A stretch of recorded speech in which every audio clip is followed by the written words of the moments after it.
yeah, well, looking to the future, of course, because that's what we like to do. That's why we're here. So let's go into next year, 2021. I think a lot of people want to go there. 2021. Don't forget about 2020. But what have we learned? But just from your perspective, because I know you talk a lot with these big companies and thinking about the future and how do we shape programs like this. And what are like the biggest trends for you in employee advocacy in 2021 and beyond? Well, I think the 2020 has been a difficult year for many companies, and I think it's not over. So there will be definitely some paid media budget cuts to the economic crisis, and of course, employee advocacy can be seen as a sustainable alternative.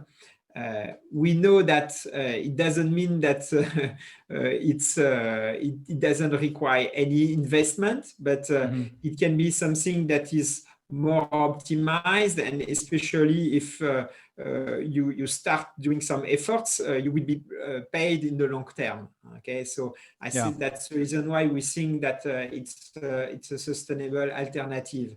If you stop paying on paid media budgets, okay, you have a drop. But with a long-term employee advocacy program, I think you have really a long-term opportunity.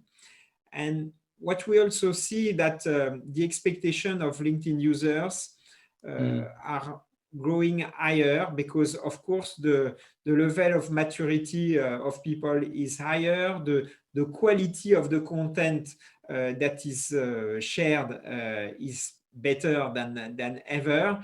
So definitely resharing content without any personal thoughts won't get much traction. And especially the algorithm of LinkedIn will make sure that if you don't do any efforts, you are not seen.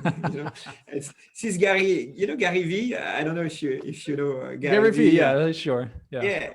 And you know what I like, he says, don't be afraid to share things, and don't be afraid, oh, maybe it's not perfect and so on, because if it's not good, it won't be seen. It's just the algorithm takes care of it. So that's the reason why if people keep on sharing without commenting, without adding their own voice, they won't just be seen. That's how the algorithm works now.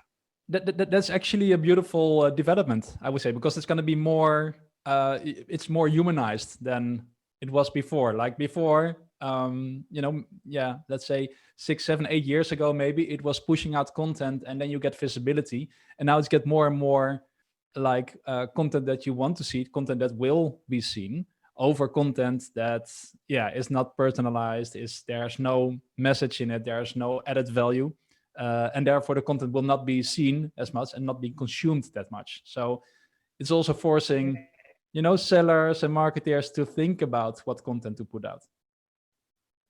And I think you can compensate the quality of a video.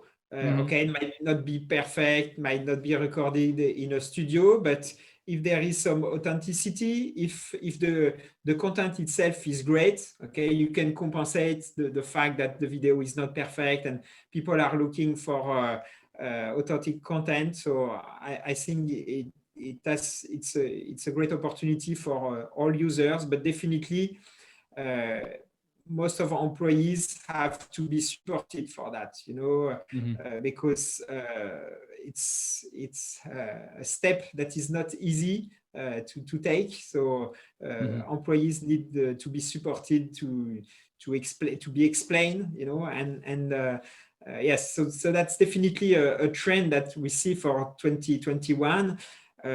What we also see is the need for advanced analytics is stronger.